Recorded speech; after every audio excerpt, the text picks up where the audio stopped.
Fashion Insider friends, what is up? This is the Fashion Crimes podcast where I cover all things fashion, style, shopping, style inspiration, and interview incredible small business owners who are changing the fashion industry for the better. Yes, I'm the best friend you never knew you needed and the poster child for fashion over 40. And I mean way after 40. Say it with me, fashion and style are your friends, not your enemies.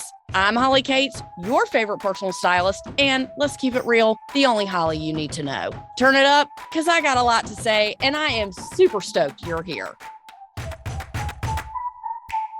Fashion besties, welcome to Friday. I know, our favorite day of the week. It's always our favorite day of the week, and I certainly hope that it's yours too, because we are cocked, locked, and ready to rock this week with a recap of New York Fashion Week 2025. I can't even believe I'm saying that. 2025. That showcased a dynamic mix of creativity, sophistication, strong cultural influence, and trends that you just need to know about.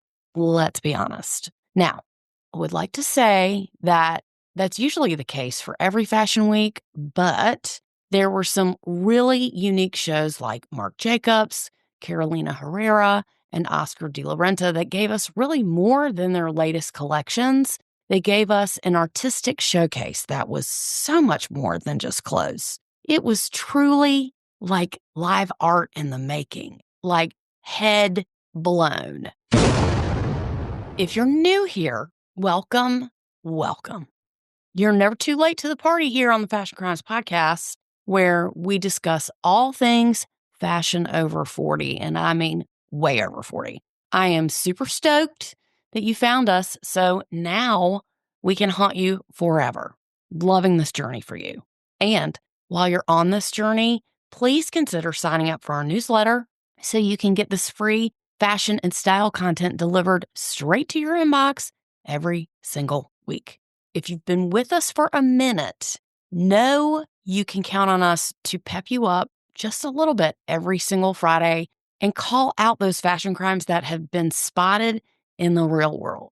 Educating you on fashion crimes can be a sure way to keep you out of the style danger zone.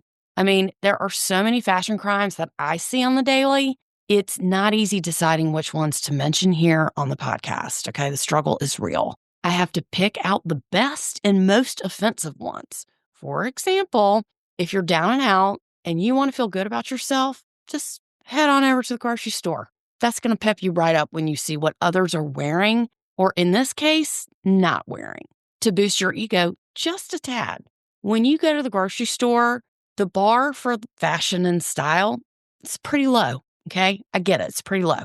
Just know that you don't need much to be the best looking one in the freezer section, is all I'm trying to say, okay? Also, if you had a hard life and you need to rebel or do something wacky, it's cool. I get it. Just keep in mind that when you dye your hair purple, it's going to be real hard to get that color out of your hair when you come to your senses. I've had to talk people out of blue hair before, not mentioning any names, but you know who you are, and it wasn't fun, but you got the overall message. It might feel a void, for a while, but then you realize it might be doing more harm than good. All that to say, thank you for tuning in this week. I've got you for the next 30. Put your phone down, put it on Do Not Disturb, because you're busy, okay? Now, in regards to Fashion Week, brands show their lines that are a full season ahead. Trends for autumn and winter for this year were shown, but most of these trends are trending now and will probably be for the next few seasons. I know it's a little confusing, but don't worry. For example, if you see an evening dress going down the runway, technically that specific dress won't be available for 6 to 9 months, even if it gets produced at all. However, they probably have a style similar to that in their current collection or one that's not too far off. Also, the trends that are more generic, let's take, for example, asymmetrical skirts or dresses, faux fur, or some of the color trends, these are the things that hopefully you should be seeing now in stores instead of later. Each fashion week is a little different, But this one was a little wacky. And speaking of the Marc Jacobs show in particular, true artistic and ethereal expression like the Herrera show by Wes Gordon, that just sucked you in and went by way too fast. Now, this is what fashion is supposed to be. A fashion show is supposed to be a show. Designers like the Blondes and Sally LaPointe, they always have interesting themes, usually with sometimes musical performances, or have their models walk down the sidewalk in downtown New York City with a marching band behind them in public. But this season, Sally LaPointe, well, she goes by LaPointe now, had her show on a basketball court with iconic basketball-shaped evening bags. Now, these are the ones that you really remember. And again, all that to say, this fashion week did not disappoint. Trends are accessible to all, whichever tier you purchase from, either the runway or on the trickle-down effect when it hits mass market stores. Consider this as a guide for you to know what to expect when shopping online or in stores. It's also a foreshadowing for the upcoming seasons, like a preview of fall and winter styles in the months to come. Some of the trends have been around for a few seasons, like I mentioned before. They usually stick around, and some of these trends never go out of style. Stop Making These Fashion Mistakes by yours truly is still #1 on Amazon under the fashion and style category. With this captivating and quick style guide, you can instantly break the cycle of feeling like you look just okay and good enough to feel proportionate, empowered, and self-confident. Comparing ourselves to who we used to be is not only counterproductive, but also cruel and negative self-talk.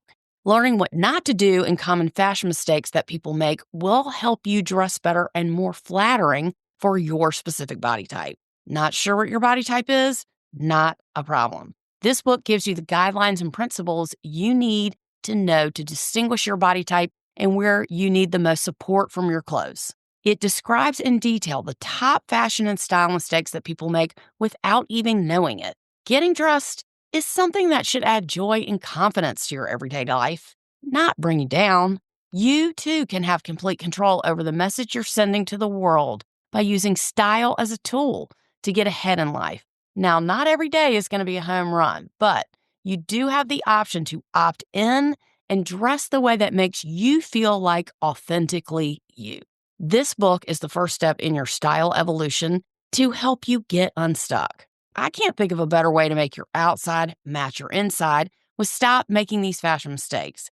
Get your copy today, now on Amazon.com. Just type in Holly Katz book or Stop Making These Fashion Mistakes, and it's going to come up for you. It's about a 15-minute read and makes a great gift, let's be honest. It will be the best gift you can ever give yourself or someone else. I hope you listened to last week's episode with Canadian fashion and lifestyle journalist Amanda Weldon. She makes these incredible videos about fashion and style trends.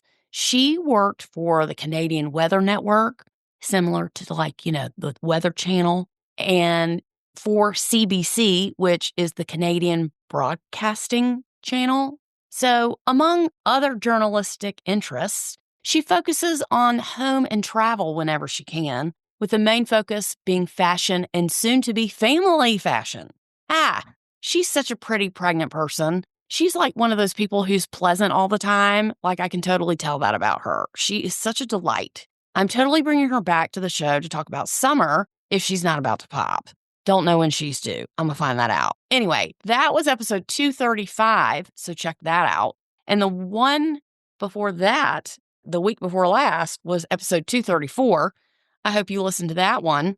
That was the top shapewear picks and the Grammys. We went over the shapewear in addition to the Pinterest board that I think works best and that has the best reviews, in addition to all of our favorite Grammy looks on the red carpet, which included, but were not limited to, Alicia Keys and Dolce & Gabbana, duh, Beyonce and Custom Schiaparelli, double duh, and Charlie XCX, which is my new girl crush, and Runway John Paul Gaultier, that they literally had to fly in from the runway in Paris to the Grammys in LA.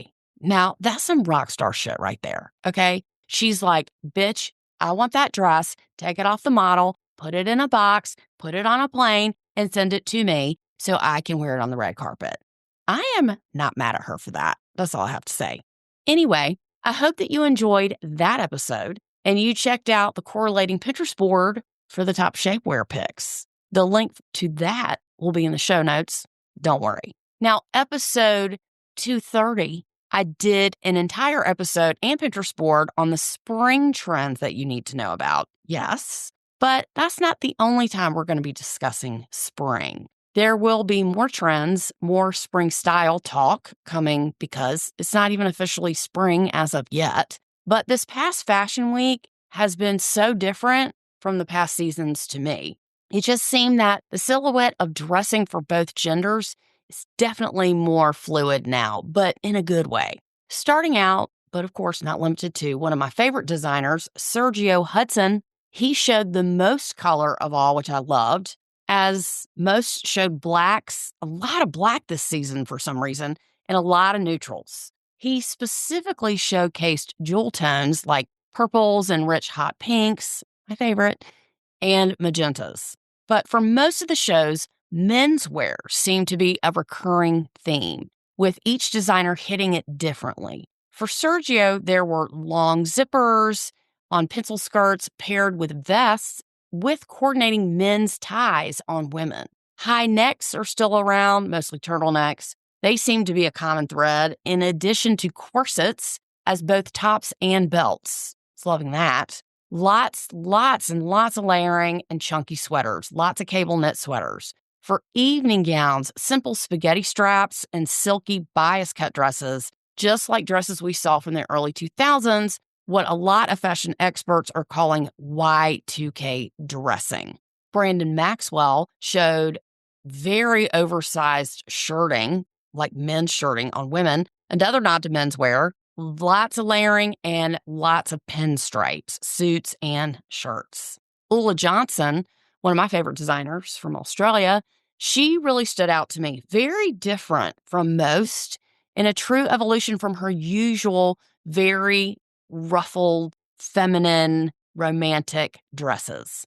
She was all about shimmer and gold, gold, with her gold lame reflective flooring. Literally, the floor was gold, like tinfoil shiny gold, and tons of gold fabrics for dresses, skirts, and blouses. Lots of texture, lots of different types of fabrics that were all gold. Tons of lace there too, and dresses with lots of cinching waists. Now, Anna Sui, haven't heard from her in a minute. She had her show in a legit speakeasy, like it was in a bar. Very dark and super stormy feel, with her models that were in character, linked to a time when people actually dressed, I'm using air quotes here, to go out. She showcased plaids, animal prints mixed with florals and hats, lots of hats, fur-trimmed hats and fur-trimmed coats, which was really a sincere nod to the 20s and 30s. All the models had those pinup girl hairstyles. That's what it reminded me of. And it wasn't a traditional runway show where the models look like they ate something bad and they're all sourpuss face walking down the runway and not smiling. These models were not smiling, but they were definitely in character. It was just a really cool feel and very, very different. Michael Kors was all about suiting, and more suiting for women. Trench coats, faux fur, and monochromatic looks, lots of asymmetrical hems, and tons of gloves. Gloves. Faux fur and handle bags that are top handle, which we've seen for the past few seasons. Skirts and dresses over pants, which I love. That will never die for me. And daytime sequins. Yas, queen. Always and forever. And knee-high boots.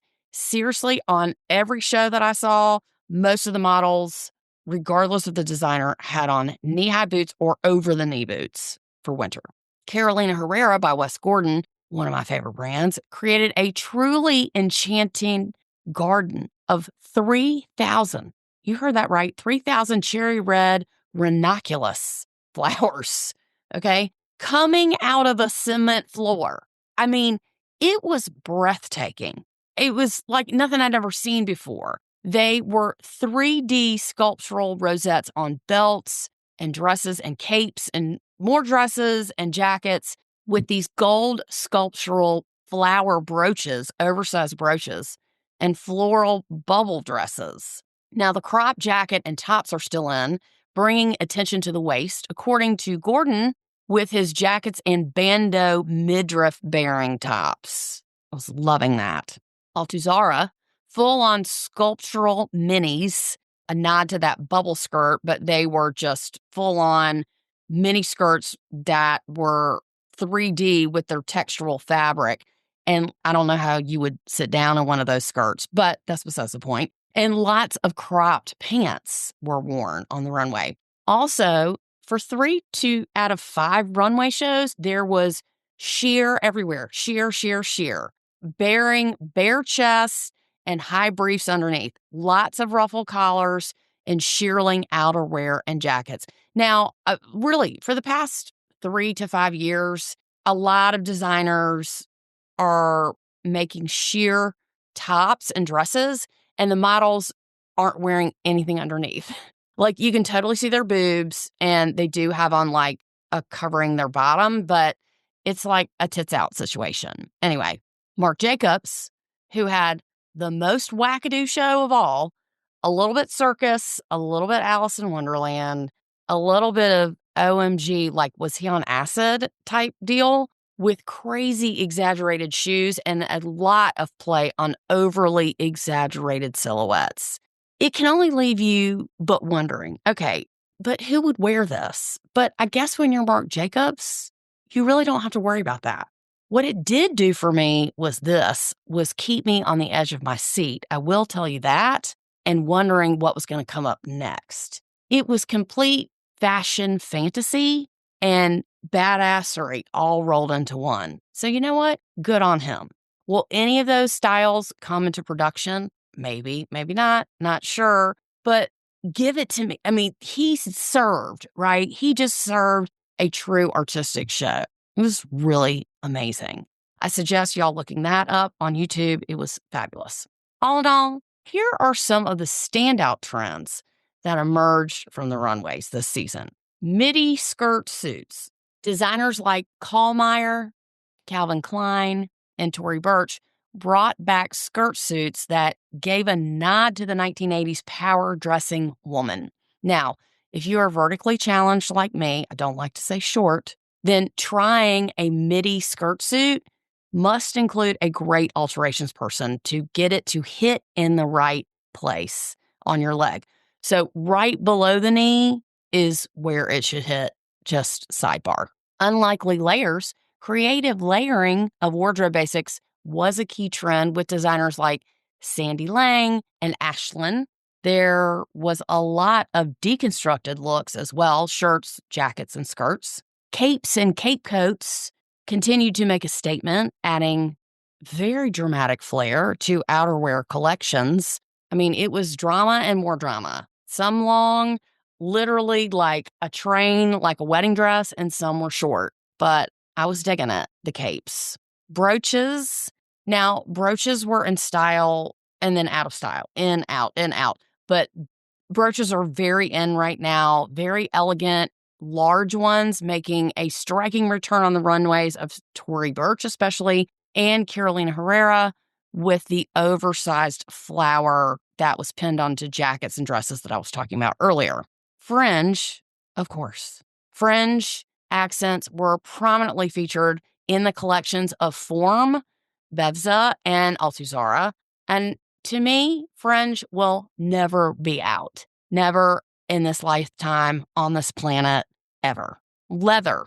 Now, leather was a staple we saw on most of the runways, really, from full looks to trench coats to blazers to skirts, boots, especially bags.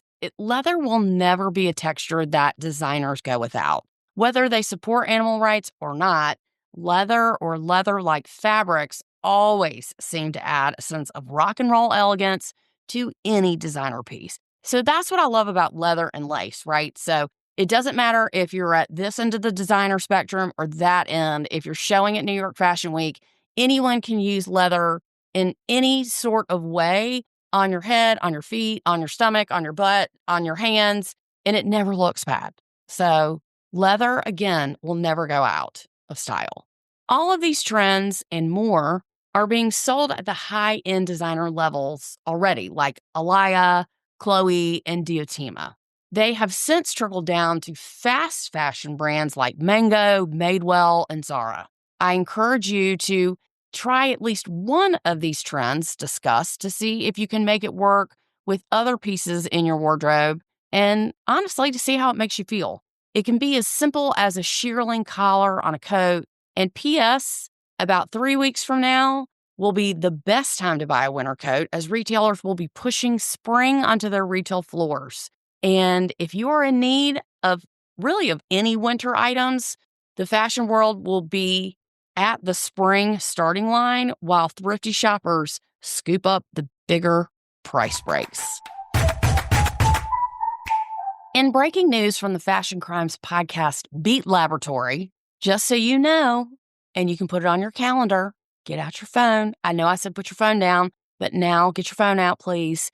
The Fashion Crimes podcast will be 5 years old this July 10th. 5, if you can believe that. 5 years old. We are not a baby podcast anymore. We are approaching 250 episodes. That will be on Friday, May the 30th, will be our 250th episode. And I was just thinking, how else can we serve you, dear fashion besties? We greet you with a smile each week with breaking fashion news, trends, and small brands that are changing the fashion industry for the better.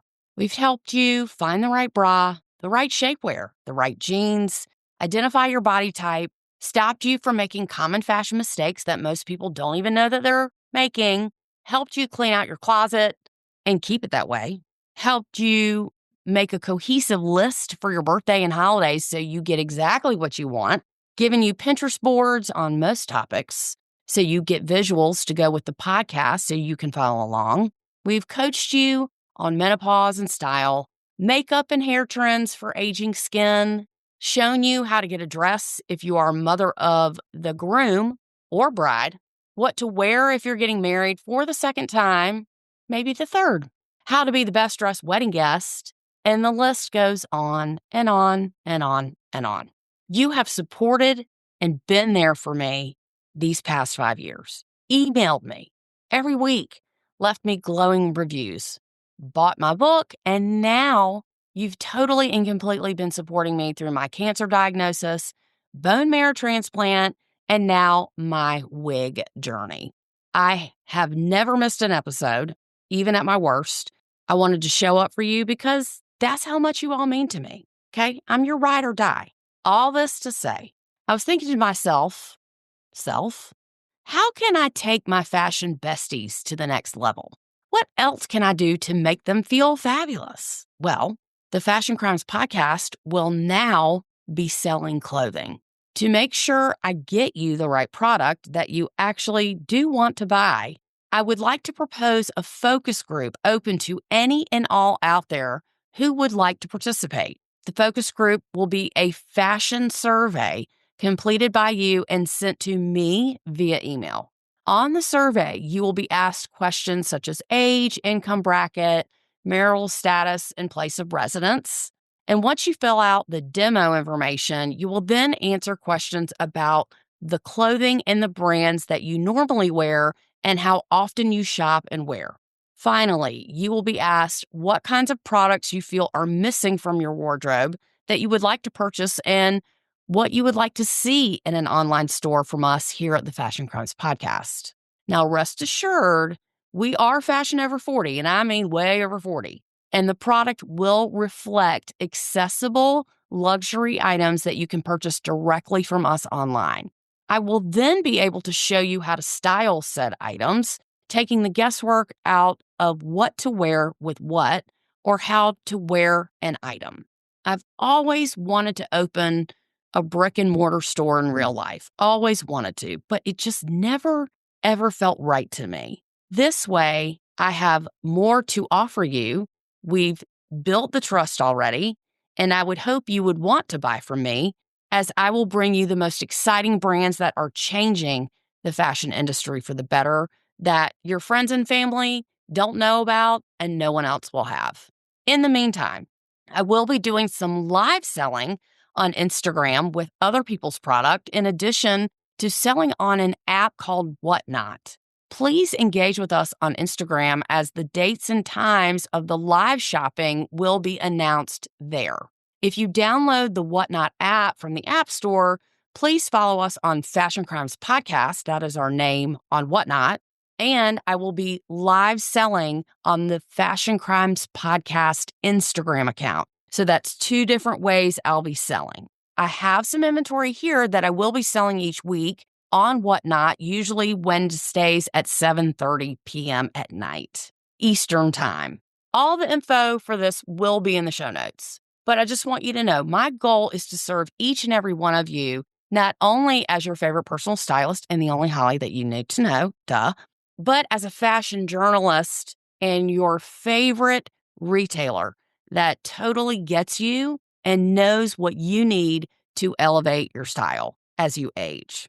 If you would like to participate in the focus group, please DM me your email on the Fashion Crimes Podcast account, and I will add you to the list. Now, my goal is a lofty goal, is to get 100 emails because I would love to survey 100 people out there, okay? Please help me reach 100 emails by asking your friends or anyone you think would like to participate in this survey to help me provide you with the best shopping experience you've ever had.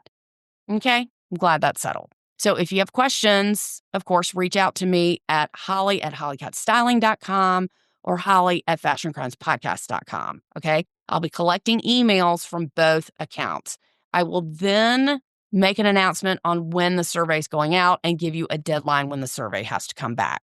Thank you so much for considering filling out the survey and giving me your email if you haven't already, and hanging in there with us today. We really look forward to hearing from all of you. Please consider leaving us a review on Apple Podcasts, and thank you so much to those who have done so already, and thank you to all who are listening. Catch you next week, and please keep up with my live sales by checking my Instagram. Love you guys, and I will talk to you soon. Bye.